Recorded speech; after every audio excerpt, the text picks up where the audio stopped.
begging her to tell someone what he'd found. She never did.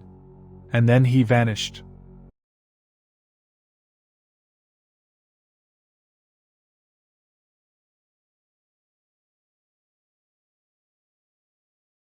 Chicago, 2023, South Side. The rain had been falling since 4 a.m. The kind that slicks old concrete, makes gutters gurgle, and turns the city into a smudged painting of gray and grit. Inside Langford High, the bell rang at 7:55 a.m. sharp. Fluorescent lights flickered like they were clinging to life. Students shuffled in, hooded and half asleep. Most teachers barely looked up. And Ms. Olivia Hart, room 209, stood by the window, watching the street outside like it might finally give her an answer she didn't know she was still waiting for. She was 39. Tired in the eyes, not in the bones. A once promising educator who used to believe words could change kids. That books mattered. That maybe even she did. That was a long time ago. Her classroom door creaked open. A student tossed a note on her desk without saying a word. She didn't see who. She unfolded it. "You know what happened to Thomas Gray. Now teach the truth." Her pulse slowed. Not raced, slowed. Like her body instinctively braced. Thomas Gray. She hadn't heard that name in 10 years. Maybe more. A name that wasn't just forgotten, it was erased. She scanned the hallway. Nothing. No one. Just the sound of distant lockers clanging shut and her own breath, suddenly louder than it should be. She crumpled the note and slid it into the side drawer of her desk. But her hands were already trembling.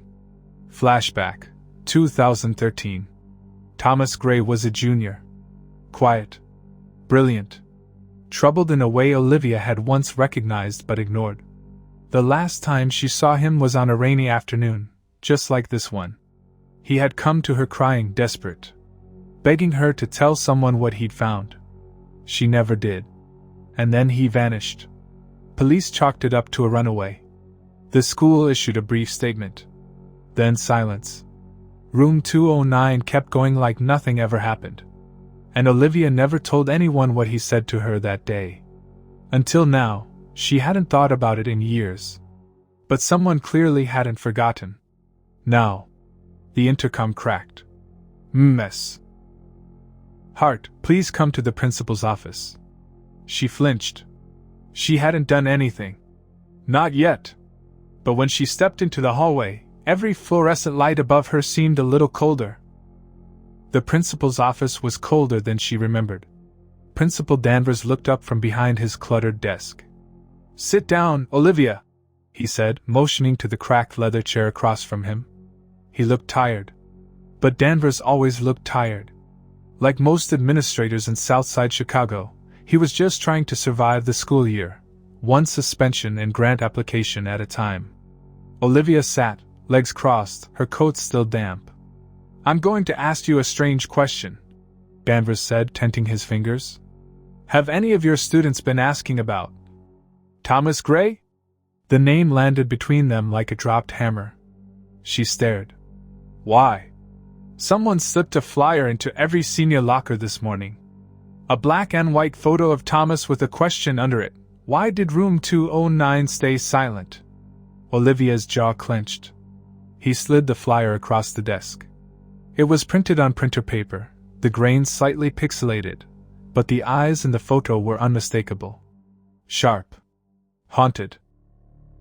Thomas Gray, 2009 to 2013. Last seen after visiting room 209. Ask your teacher what she didn't say. Danvers lowered his voice. "I know that's your classroom. I'm not accusing you of anything. But this is going to make waves. The board doesn't want ghosts in our walls." Ghosts. That word lingered. "I didn't make this," she said quietly. "And I haven't heard that name in years." Danvers leaned back, clearly uncomfortable. "Find out who did." Quietly. "Before this turns into a real problem." Olivia left his office feeling like the floor was tilting beneath her feet. Lunchroom, 12:30 p.m. She scanned the room. The flyer was already making the rounds. Students whispering, teachers pretending not to notice. Then she saw Ellie Moreno. Smart. Distant. Known for two things: reading true crime forums and not trusting adults. She was staring at Olivia, unblinking. Olivia approached her table. "I need to talk to you," she said. Ellie raised an eyebrow. "About Thomas Gray?" That name again. Like a reopened wound. "Walk with me." Back in room 209, later that day. Ellie sat on the edge of a desk, defiant. "I didn't write that flyer. But I know who did." Olivia crossed her arms. "Who?" "I'm not saying. Not yet. But I think you know more than you admit." She looked around the room. "He came here, didn't he? Before he vanished?" Olivia hesitated. "Yes." Ellie nodded. "Then we're already in the same story?" She handed Olivia something from her backpack, a USB drive. "What is this?" Ellie smirked. "Proof that your classroom isn't just haunted by memory. Someone's been hiding things in the ventilation system. I planted a mic in the duct last week. You won't believe what it picked up." Before Olivia could respond, Ellie left. That night, Olivia's apartment. She plugged the drive into her laptop. There was only one audio file. Roughly 2 minutes long. White noise. Then, a voice. A whisper. "I told you I saw it. Room 209, behind the cabinet. No one believes me." It wasn't Ellie. And it wasn't Olivia. It was Thomas Gray's voice. The same one she heard a decade ago. Cracking. Desperate. Frozen, Olivia played it again. There was something else in the background. A second voice. Mechanical. Cold. "No one leaves until the story ends." She slammed the laptop shut. Something terrible happened in room 209. And someone doesn't want it buried anymore. Friday, 11:47 p.m. The school was a sleeping beast. Olivia stood outside the East faculty door, hood up, flashlight in hand. Her breath fogged in the cold air. She hadn't done anything this reckless in years. The night guard had made his rounds. She had 30 minutes, maybe less, to get in and out unseen. Inside, the corridors were quiet but not silent. Old pipes moaned like distant groans. Every footstep echoed like a threat. She reached room 209. The key still worked. Inside room 209, midnight. The classroom looked like it always had. But something had shifted. The air was heavier. Like someone had just been there. She pulled Ellie's audio from her coat pocket and played it again, looping Thomas's voice. "Behind the cabinet, no one believes me." Olivia turned slowly to face the far wall, the one with the large wooden cabinet no student had ever been allowed to move. It was bolted to the floor. She knelt down, ran her fingers along the base. Dust. Wire. And then, a seam. A fine, vertical hairline, almost invisible, running behind the cabinet. Not part of the original architecture. Her pulse quickened. She unzipped her tool pouch and started loosening the bolts. One by one. Then, with a grunt, she pushed the cabinet. It screeched, and shifted. Behind it was something she never expected. A vent, old, rusted but open. And above it, carved faintly into the wall. "I didn't imagine it." Olivia reached into the vent. Her fingers touched paper. A bundle wrapped in cloth. She pulled it out. Unfolded it on the desk. Inside were photographs, grainy, black and white, of room 209. A student ID card, Thomas Gray's. A handwritten letter, water-stained and frantic. "They told me not to speak. Said I'd ruin everything. I saw her. I saw what she did. The red. The sound in the vents. They made it go away. Said if I opened my mouth again, I'd vanish too. But room 209 remembers. It always does. Tell the truth and the walls will bleed it back." Olivia stared at the photos. In one of them, a young girl was standing near the whiteboard.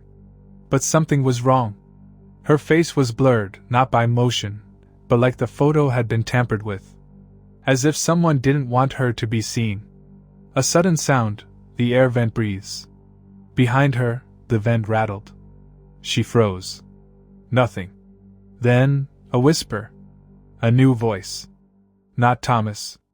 Not Olivia. You're too late. She backed away.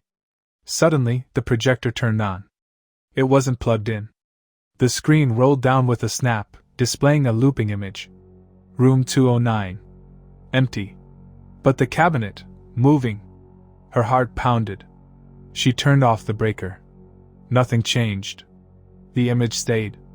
Then, on the screen, a figure stepped into view, a man in a faculty jacket, standing in her classroom, the very room she was in now. It was Principal Danvers. Olivia didn't sleep. She couldn't. The bundle from behind the cabinet was spread across her dining table. Photographs. The letter. Thomas Gray's ID, cracked and faded like something buried underground. And the photo, the one with the blurred girl's face, stared at her like a scream trapped in paper. She recognized the school year, 2008. The girl wore a Dalton High uniform. She wasn't much older than Ellie is now. Room 209 remembers. She called one person. The only person who'd been there long enough to know the building's real history. Principal Danvers. He picked up after the second ring. The meeting, 2:04 a.m., school boiler room. Danvers showed up wearing a coat over pajamas. His hair was disheveled, eyes sunken. He looked like a man who hadn't slept well in years. They met in the boiler room, the one place cameras didn't reach. Olivia dropped the photo bundle on the table between them. Danvers stared for a long moment.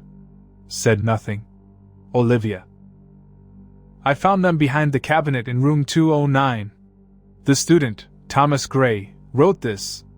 Danvers quietly. I told them to seal that wall. Silence.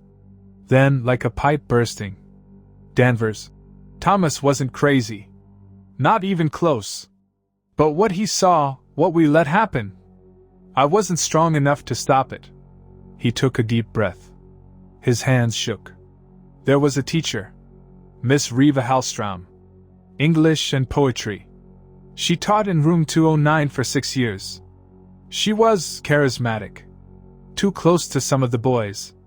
Too private. But no one ever reported anything. No one ever filed a complaint. Until Thomas. He said he stayed behind to finish a poetry test.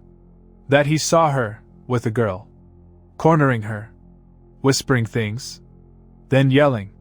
He said the girl hit her head on the wall. Bled. A lot. Danvers wiped his mouth.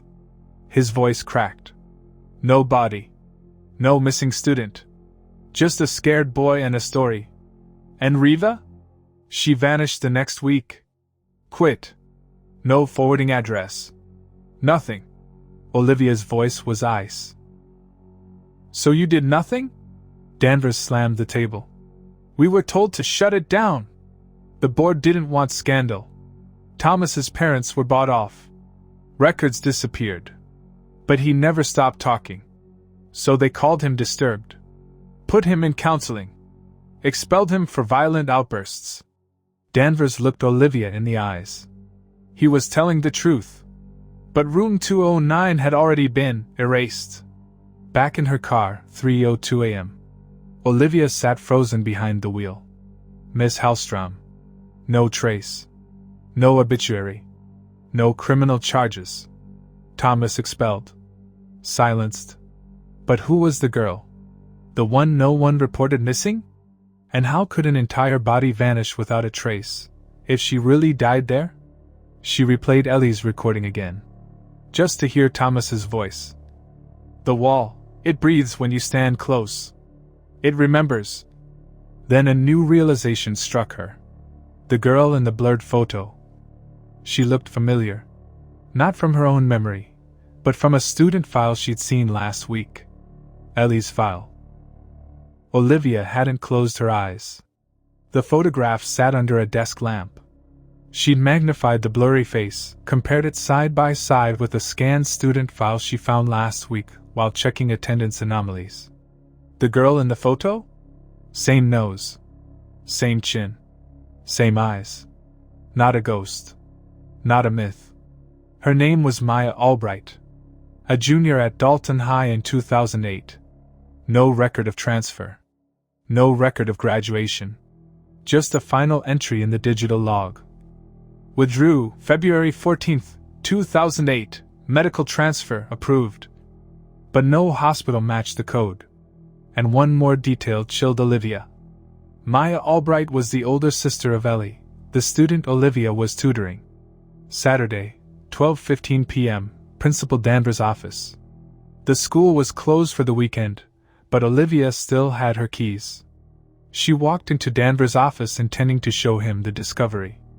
Instead, she found his door open, desk lamp on, and blood smeared across the handle of the file drawer. "Danvers?" No answer. She stepped closer. On his desk was a single file folder, unmarked. Inside, a staff photo from 2007. A withdrawal form from Maya Albright, unsigned. A handwritten note. "If you're reading this, you were never supposed to know. But the wall in 209, it's not plaster. It's concrete. Sealed in 2008. Ask the maintenance logs." She dropped the folder as she heard something, a dragging sound from the hallway. But when she turned, there was nothing. Only the janitor's cart abandoned by the elevator. Saturday, 3 p.m., Maintenance Logs Archive. The school's basement stored decades of physical maintenance logs. Olivia combed through water-damaged boxes until she found one marked 2008 Spring Renovations. One entry stood out. Date: February 20th, 2008. Requester P. Danvers. Order: wall ceiling, room 209, west panel. Note: structural issue, use industrial concrete mix. Discreetly.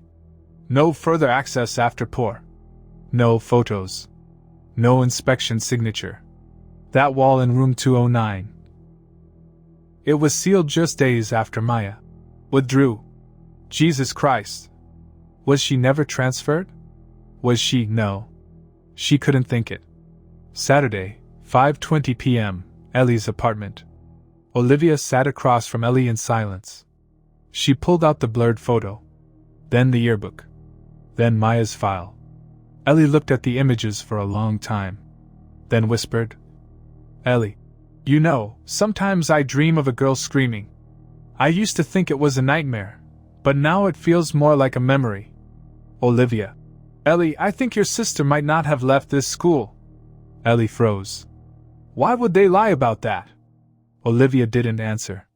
She was thinking of Miss Hallstrom, Thomas Gray, and now Danvers missing blood at his desk.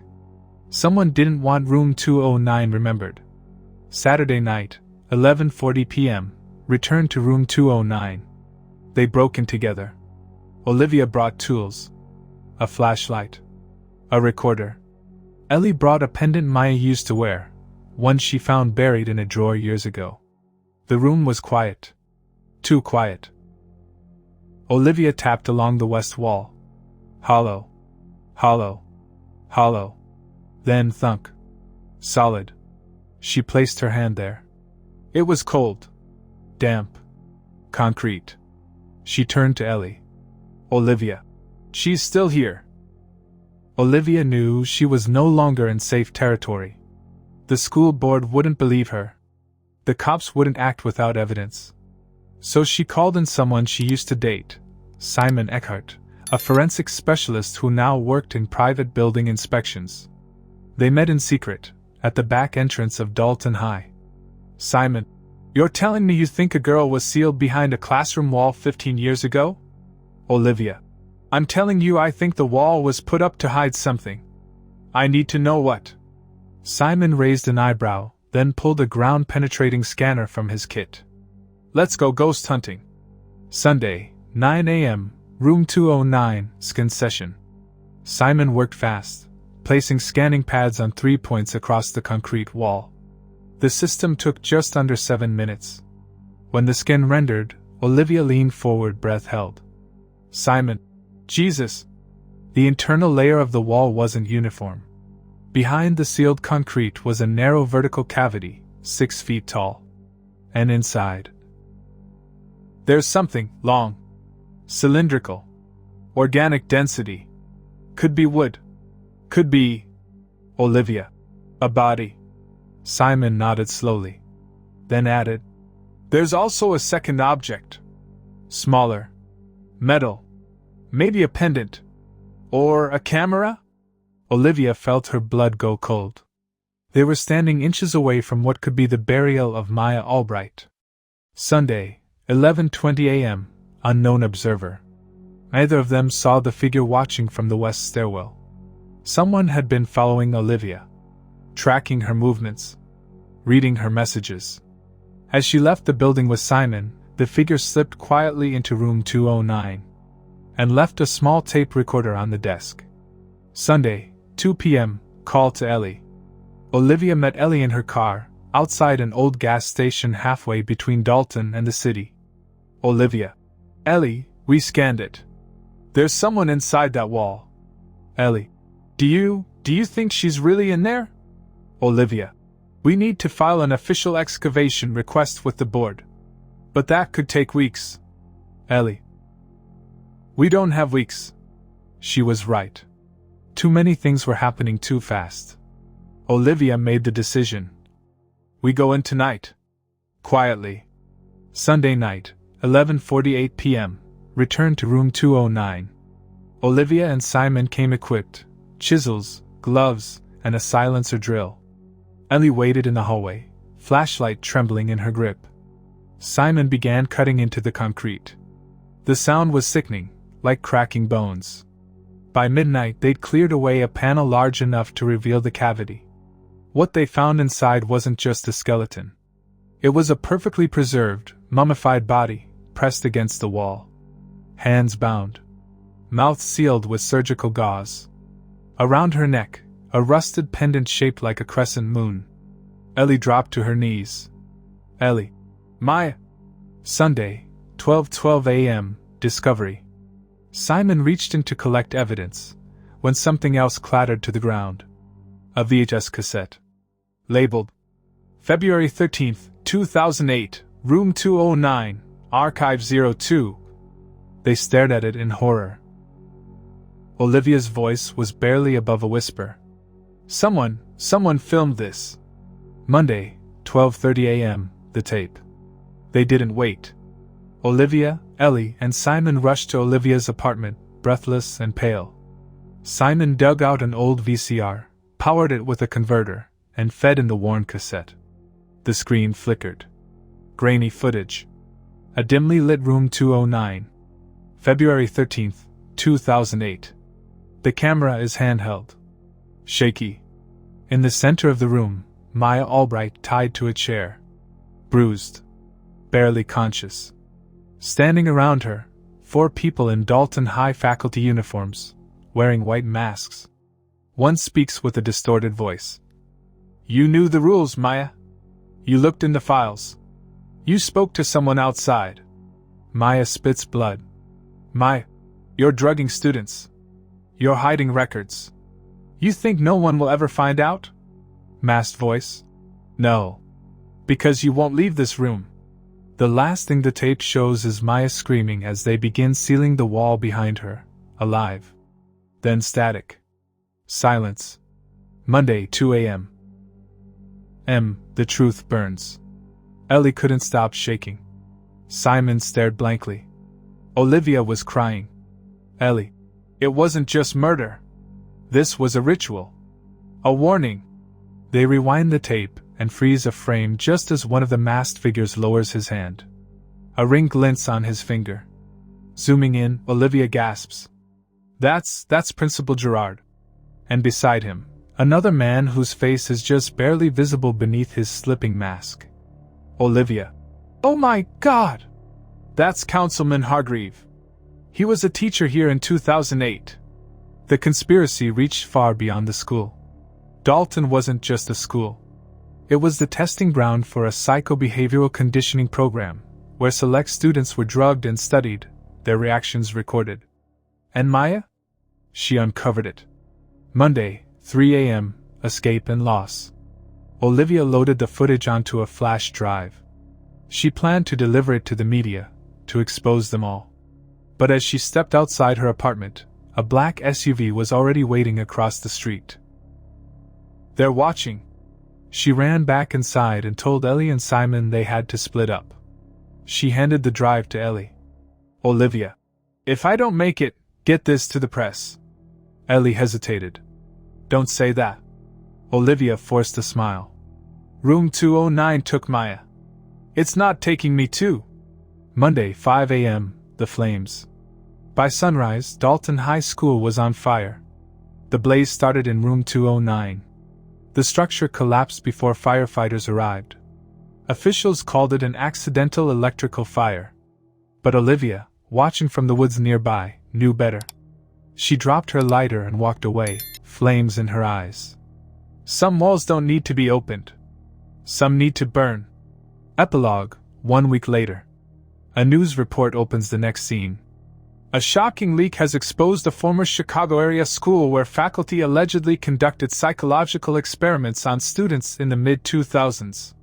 The footage implicates Councilman Hargreave and former Principal Gerard, both of whom are now under investigation. Olivia watches from a cafe. Hoodie up. Disappeared from her old life. Ellie became a whistleblower. Simon vanished. The system was cracking. But room 209 would never truly die. As Olivia sips her coffee, a child walks past her table, holding a drawing. It's of a classroom. And on the wall, a face. Screaming. Trapped inside. Some rooms don't echo with voices. They echo with secrets.